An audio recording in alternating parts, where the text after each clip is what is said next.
Today and every Monday, we're making sure you understand the law. But first, we do want to say this is for informational purposes only and does not constitute legal advice, and no attorney-client relationship is formed by watching or participating in this segment. You will want to reach out to an attorney for any specific legal advice. And now that we've got that out of the way, joining us in studio today is Bill Kindig from Rice & Kindig. Thanks for being here. It's great to be here, and it's good to see you, Courtney. Not that I don't miss Alex, but right.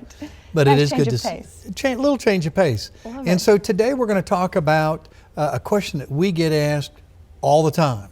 Insurance company called up and they made me an offer to settle. And we've actually discussed this during the call-in program as well. So some folks who've tuned into that will hear something very familiar. Yeah. And that's this: if you get offered a quick settlement, it could be to your advantage to take it, or it could be to your extreme disadvantage.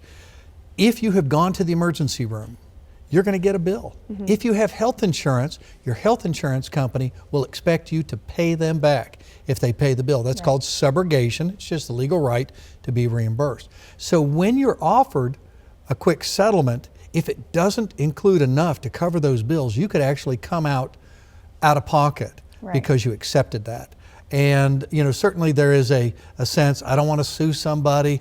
I'd just soon get something and just get on with my life. But the problem is there are a number of questions that need to be asked and answered. The biggest one is, how are you? Today you may feel fine and tomorrow you may not. And it takes a few days for injuries to ripen.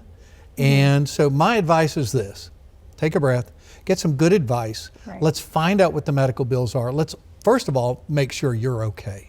Let's find out what the medical bills are and what your obligation is to your health insurance company. Some of the medical providers won't take health insurance when a third-party incident is involved. So again, once you take that money, you are now in it for everything, not just maybe what your insurance company would pay. Right, and I think knowledge is power. So when you seek that advice from someone that may know a little bit better than you, and maybe he's walked this walk before, that can really help you out in the long run. Oh, absolutely. I mean, there are so many landmines out there, and I'm not just trumping up business, but when you have a personal injury case or a personal injury accident, it's very important to get advice from somebody who understands all of those issues to make certain that if you do accept the money, it's money that you can then use for yourself, for your family, for your health, to pay your bills, and not that you're going to be at risk to have to come out of pocket for somebody else's negligence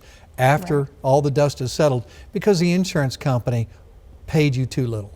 Right, yes, and that first settlement offer, I think you might have mentioned this, but it's usually lower than what you would potentially get. Well, I'm going to tell you this, what they offer you when you don't know what your case is worth is seldom going to be an appropriate amount for your case. Now, there are examples where if you have a wreck, you're not injured, you did not get any medical treatment, and somebody offers you something and you've been inconvenienced, and you say, that's enough, okay, that's a totally different story. But if you've been injured, if you've gone to the doctor, especially the emergency room where those bills just seem to grow, I think you're really playing with fire.